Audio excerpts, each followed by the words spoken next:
안녕하세요. 토요미스테리 디바제시카입니다. 1970년 7월 14일, 일본 홋카이도 신토쿠 기차역에 건장한 5명의 청년들이 도착합니다. 이들은 후쿠오카 대학의 산악동아리 반더포겔부의 멤버들이었죠. 아주 오랫동안 계획해온 이번 산악여행은 홋카이도에 있는 히다카 산맥을 종주하는 대장정 프로젝트였습니다.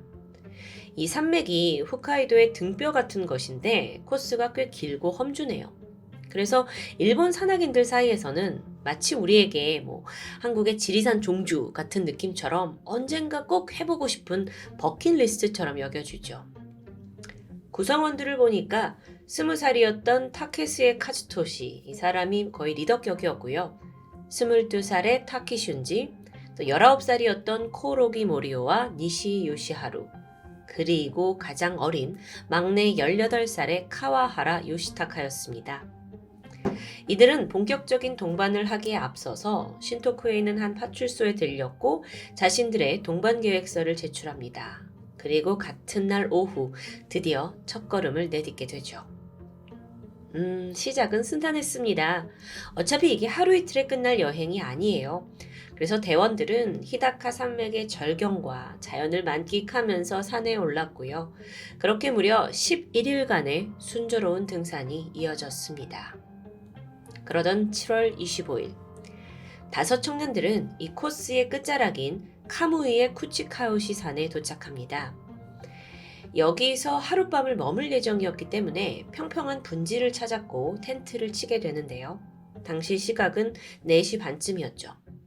해가 지기 전에 서둘러 텐트를 다 쳤고 맛있는 저녁을 해먹으면서 좀 쉬려던 그때 텐트에서 한 6, 7m 떨어진 저곳에서 불길한 형체가 보였습니다. 숨어서 오는 게 아니고 대범한 풀소리를 내면서 점점 더 가까이 다가와요. 그래서 보니까 불곰입니다. 당시에 이 곰을 가장 먼저 발견한 건 리더였던 타케스였어요. 그런데 사실 그렇게 겁을 먹지는 않았습니다. 왜냐면 타케스에가 좀처럼 곰이라고는 보기 힘든 규슈 지방에서 왔기 때문에 다소 신기한 마음이 컸던 것 같아요. 게다가 눈앞에 있는 이 곰이 에조불곰이라는 종류였는데 크기가 한 대형견보다 조금 더 큰 정도였기 때문에 그렇게까지 위협적으로 보이지 않았던 거죠. 타케스에가 모두들한테 야 괜찮아 하고 다독이게 되니까 멤버들도 금세 긴장을 풀고 335 모입니다. 잠시 후엔 카메라를 꺼내서 곰의 사진을 찍었고요. 한참 동안 곰이 어떻게 생겼는지 동물원처럼 관찰하는 여유까지 부리게 되죠. 하지만 그것도 잠시. 불곰은 대원들의 텐트와 물건에 관심을 보였습니다. 그러더니 텐트 밖에 꺼내놓은 배낭에 음식들을 막 뒤지기 시작해요. 대원들에게 이건 굉장히 신기한 상황이었습니다. 곰이 무섭게 느껴지진 않았죠. 이들은 그저 곰이 막 가방을 이렇게 이리저리 뒤지는데 그게 질릴 때까지 기다려보기로 합니다. 그리고 잠시 후 불곰이 다행히 다른 곳으로 시선을 돌리게 되는데요. 이때 한 멤버가 재빨리 그 배낭을 사수해서 텐트 안으로 치워두게 돼요. 자, 이젠 이 곰을 쫓아내야 했습니다. 생각한 끝에 한 멤버가 그 스테인레스 식기를 막 수저로 치면서 소음을 만들었죠. 또 다른 멤버는 라디오를 켜뒀고요. 또 다른 대원은 나무에 이렇게 불을 붙여가지고 곰에게 위협을 하기도 했고요. 그런데 이 방법이 통했던 걸까요? 불곰이 서둘러 이들의 캠프를 떠났습니다. 와, 참 인생에 둘도 없을 아주 짜릿하고 스릴 넘치는 자연이 주는 경험이었죠. 그렇게 대원들은 곰을 쫓아냈다는 안도감 뿐만 아니라 피곤함이 몰려왔고 금세 텐트로 들어가서 내일 또 떠나게 될 산행을 기대하며 잠에 들게 됩니다. 그런데 밤 9시 멤버 한 명이 뭔가 쎄한 느낌의 눈을 떴어요. 거친 콧김 같은 게 느껴진 건데요. 일어나 보니까 이 텐트에 주먹 하나가 들어갈 정도로 큰 구멍이 나 있는 겁니다. 그리고 저 멀리 아까 왔던 그 곰으로 추정되는 형체가 유유히 사라지고 있었죠. 아니, 이게 무슨 상황일까요? 곰이 도망친 줄 알았지만 오히려 밤을 노려서 이들을 역습했던 겁니다. 대원들은 예상치도 못한 이 불곰의 행동에 놀랐어요. 혹시 다시 오지 않을까? 이런 불안감이 느껴졌겠죠. 그리고 혹시나 위급 상황이 닥칠까봐 서로 이제 2시간씩 불침범을 서기로 해요. 하지만 그날 밤 그 누구도 쉽사리 잠들진 못했습니다. 그렇게 몇 시간이 지난 26일 새벽 4시 반, 또다시 불곰이 텐트에 접근했습니다. 그런데 이번에는 행동이 더 과격해졌어요. 아예 텐트 안으로 비집고 들어오려는 듯 했고요.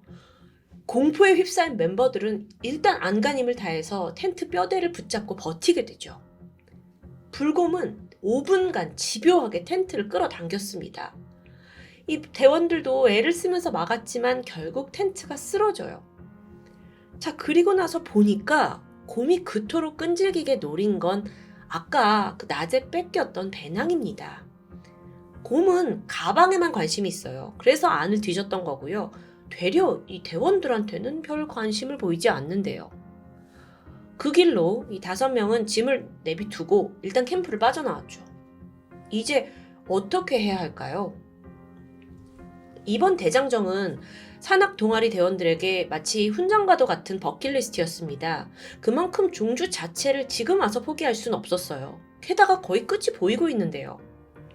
이때 리더였던 타케스에는 그러면 일단 산림청에 구조를 요청하자고 주장합니다. 근데 사실상 불곰에게 직접 공격을 당한 것도 아니고 다친 사람도 없다 보니까 산림청에 이 상황만 좀 알리면 되겠다라고 생각을 했던 거죠. 그럼 여정을 마칠 수 있으니까요. 그렇게 리더 타케스케의 결정하에 타키와 막내 카와하라가 2사람이 함께 하산을 해서 구조 요청을 하기로 했고요. 그렇게 둘이 먼저 하산을 시작합니다. 그렇게 서둘러 내려가던 2사람은 잠시 후 새로운 무리들을 만나게 됩니다. 또 다른 대학에 소속되어 있던 산악 동호회 학생들이었어요. 너무 신기하게도 이들 또한 불곰의 습격을 받고 지금 황급히 하산하던 길인데요. 이때 타키와 카와하라는 생각이 듭니다. 어차피 얘네들이 내려가면 우리를 대신해서 산림청에 연락을 해주면 되지 않을까? 그럼 우리는 다시 캠프로 돌아가서 종주를 마칠 수 있는데. 위험한 생각이었죠. 2사람은 이 무리에게 우리가 불곰의 습격을 받았다라는 걸 알려달라고 부탁만 했고요. 다시 돌아가요. 그리고 아까 곰한테 물건을 다 뺏겼잖아요. 그래서 무리들에게 어차피 너네는 쓸모없으니까 음식과 지도, 가솔린을 건네받았고요. 그 길로 다시 캠프로 돌아가게 되죠. 그렇게 가던 중에 2사람을 또 목격한 사람들이 있습니다. 이번엔 도토리 대학의 산악회 사람들이었는데 아주 잠깐 마주쳤어요. 그저 불곰이 나타났다는 정보를 교환했을 뿐이었죠. 잠시 후 오후 1시, 이들은 캠프에 도착을 해서 나머지 대원들과 합류를 했습니다. 다시 5명이 됐죠. 그 사이 여기에 있던 멤버들은 그 곰이 망가뜨려 놓은 텐트를 수리했고요. 원래 이제 텐트를 쳐놓은 장소보다 좀 더 높은 능선에다가 새로운 캠프를 마련해 둡니다. 그렇게 대충 작업이 끝나자 급격히 배가 고파지기 시작했습니다. 멤버들은 주위에 불곰이 없는 걸 확인했고 얼른 식사를 하게 돼요. 그런데 이들이 사실 어젯밤에 거의 한숨도 못 잔 상태였거든요. 밥을 먹자마자 다들 졸음이 쏟아졌고 텐트 안으로 들어가 잠시 휴식을 취하게 되는데 그 순간 그 음식 냄새 때문이었을까요? 오후 4시 반이었어요. 또다시 불곰이 나타납니다. 그런데 이번에 곰의 행동은 정말 기이했죠. 텐트를 공격하는 게 아니라 대신에 이 불곰이 텐트 옆에 앉아서 꼼짝도 하지 않아요. 1시간 동안이나요. 그럼 그 안에 있던 멤버들은 공포에 질리죠. 나갈 수가 없는 겁니다. 그래서 1시간 동안 계속 안에 있다가 이렇게 계속 있을 순 없다. 이게 오히려 더 위험하다 판단을 했고 몰래 나갈 계획을 세우게 됩니다. 그래서 불곰의 주의를 돌리도록 물건을 던졌고요. 그 사이 가까스로 텐트 밖으로 빠져나올 수 있었어요. 자, 그럼 빠져나와서 어디로 가야 되냐? 이들에게 희망은 아까 그 두 번째로 만났던 도토리 대학의 그룹, 그 사람들이 이 주변 어딘가 있을 거고 그들의 텐트에 합류하는 게 안전할 거라고 생각했죠. 하지만 실제로는요, 그 도토리 대학 팀들도 이미 불곰의 습격을 받았다는 정보를 듣고 바로 산을 떠난 후였습니다. 이제 이 5에게 남은 건 오직 하산이라는 결정뿐입니다. 저녁 6시, 산속이라서 빠르게 해가 집니다. 그래서 어둑해져요. 멤버들이 원래 있던 곳에서 한 100m 정도 내려갔을 무렵이에요. 이때 멤버 니시이가 불현듯 뒤를 탁 돌아보고는 비명을 지르고 말아요. 코 앞에서 불곰이 쫓아오고 있는 겁니다. 이 5명이 순식간에 패닉에 빠졌고요. 그 길로 뿔뿔이 흩어져서 미친 듯이 다들 달아나기 시작해요.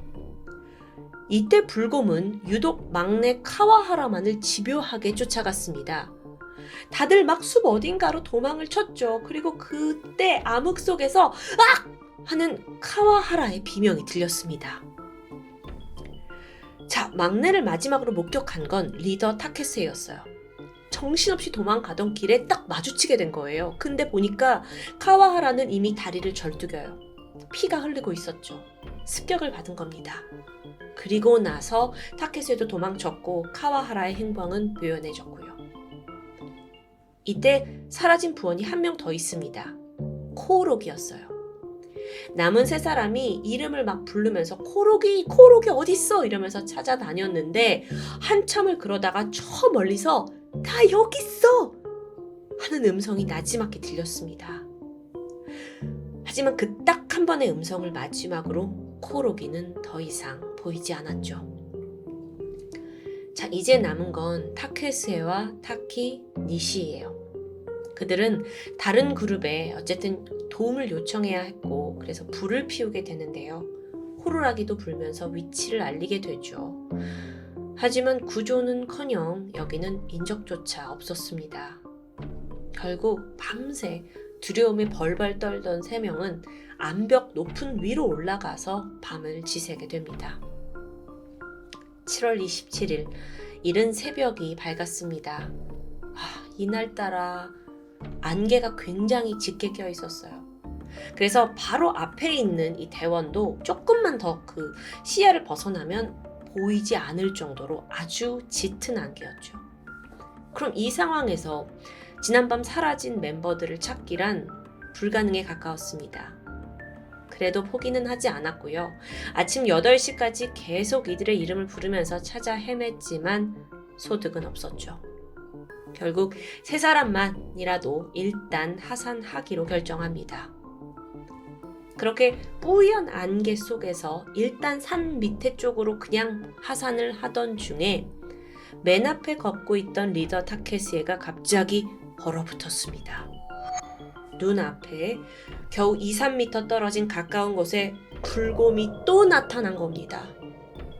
자, 타케시에는 이미 이 불곰의 공포에 빠져 있어요. 그래서 곰을 보자마자 바로 방향을 바꿔서 마구 뛰어갔어요. 그러자 불곰도 그 길로 타케시에를 쫓아갔죠.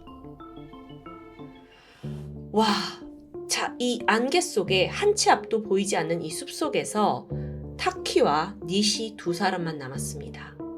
살아야겠다는 생각밖에 없었고요. 2사람은 그냥 뒤도 안 돌아보고 같이 뛰어요. 정신없이 산 밑으로 내려왔죠. 다 내려와 보니 오후 1시입니다. 인근 댐의 공사 현장에 도착을 해서 지나가던 자동차를 붙잡고 도움을 요청했어요. 이들이 이제는 이제 사라진 친구들을 찾기 위해서 산림청에 가야 했는데요. 그렇게 도착을 해보니 이미 저녁 6시가 지난 시각이었고요. 이 이야기를 하면서도 제가 너무 숨이 막히는데요. 그런데 아직 비극적인 파트가 남아 있습니다. 다음 날 28일이 되어서야, 날이 밝고서야 구조대가 출동합니다.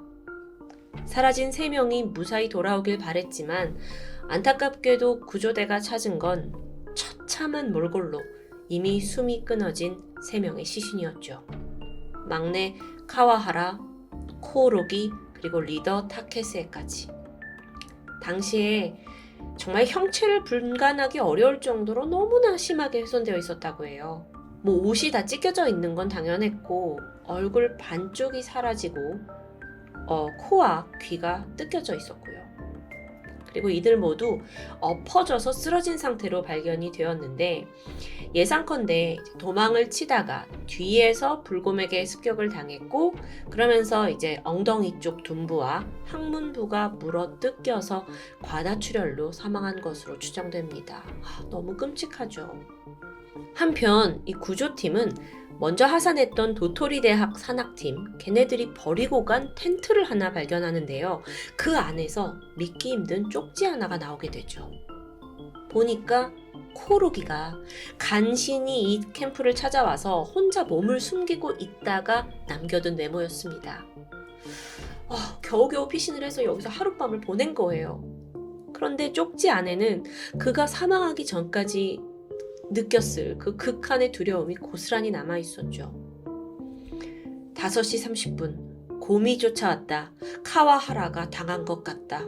나는 가까스로 도망쳤다. 구조대가 오기를 빌면서 잠이 들 거다. 새벽 5시 20분이다. 곰이 나올 것 같아서 다시 침낭에 웅크렸다. 빨리 돌아가고 싶다. 도토리 대학 부원들이 연락을 해줬을까? 도대체 언제 구하러 오는 걸까? 모든 것이 불안하고 두렵다. 오늘은 안개까지 짙다. 그리고 마지막 오전 8시쯤의 기록은 판독이 불가능할 정도로 글씨가 엉망이었습니다. 그만큼 굉장한 두려움 속에서 떨리는 손으로 써내려갔다는 거죠. 당시에 곰이 텐트 쪽으로 온 것 같아요. 그리고 위치를 들켜서 도망가다가 습격당한 것으로 추정됩니다. 그렇게 이 비극이 끝나고 시신이 발견되고 다음 날인 7월 29일 마침내 문제의 불곰은 사냥꾼 10명에 의해서 사살당했습니다. 그리고 박제가 되어서 대중에게 공개가 되는데 이 공개가 된 후 사람들이 한 번 더 놀라게 되죠. 앞서 말했듯이 불곰은 우리가 흔히 상상하는 그 곰의 크기보다 훨씬 작습니다. 그런데 이 문제의 곰이 더욱이나 아직 성장 중이었던 어린 암컷곰이었던 거예요. 아니 이렇게 작은 곰한테 성인 3명이 속수무책으로 당했다는 게 좀 이상했죠. 하지만 여러분, 아무리 우리가 생각했던 것보다 상대적으로 크기가 작다 하더라도 곰은 엄연히 맹수과에 속하는 동물입니다. 특히나 별 힘을 들이지 않고도 곰이 이렇게 슉 하면 사람의 피부를 찢을 수 있을 정도로 힘이 강력하다고 해요. 근데 이 대원들이 단순히 곰의 좀 작은 크기에 속아서 경솔하게 행동한 게 아니냐는 지적은 피할 수 없겠죠. 사실 이번 사건에서 산악부원들이 저지른 중대한 실수 몇 가지가 있습니다. 이건 우리도 안전 차원에서 좀 알아둬야 할 것 같은데요. 먼저 곰은요, 자신의 물건에 집착이 굉장히 강하다고 해요. 근데 기억하세요? 첫날 곰이 가지고 놀던 배낭을 뺏어서 다시 텐트 안에 집어넣었죠. 그게 곰의 소유욕과 사냥 욕구를 자극한 겁니다. 그래서 그 배낭 때문에 다시 돌아왔고 텐트 안을 계속 뒤졌던 거고요. 또 이 대원들이 나뭇가지에 막 불을 붙여가지고 곰을 쫓았다고 생각을 했는데 그건 오산이었죠. 실험을 해보니까 곰은 불꽃을 전혀 두려워하지 않아요. 큰 소리에도 민감하게 반응하지 않고요. 무엇보다도 이 대원들의 가장 큰 실수는 불곰하고 마주친 후에 곧장 하산을 하지 않았다는 점입니다.